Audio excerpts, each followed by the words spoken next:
তো বন্ধুরা, আজকে আমি পিক্সেলভার্সের যে কম্বোটি সেটি আপনাদের আমি মার্কিং করে দেখিয়ে দেব।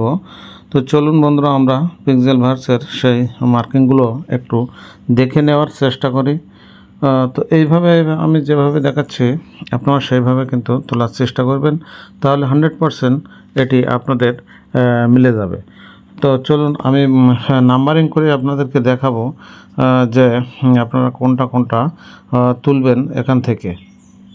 আমি আপনাদেরকে নাম্বারিং করে দেখাচ্ছি। নিচেই যেখানে লেখা দেখছেন যে 1, সেটা 1 নম্বরের উপরে ঘরে তুলবেন, এবং যেখানে নাম্বার 2 দেখা যাচ্ছে সেটা আপনারা উপরে ঘরের 2-এ তুলবেন, এবং যেখানে 3 দেখা আছে সেটা 3 নম্বর ঘরে, এবং আমি আপনাদেরকে নাম্বারিং করে দেখাচ্ছি। নিচেই যেখানে লেখা দেখছেন যে 1, সেটা 1 নম্বরের উপরে ঘরে তুলবেন, এবং যেখানে নাম্বার 2 দেখা যাচ্ছে সেটা আপনারা উপরে ঘরের 2-এ তুলবেন, এবং যেখানে 3 দেখা আছে সেটা 3 নম্বর ঘরে, এবং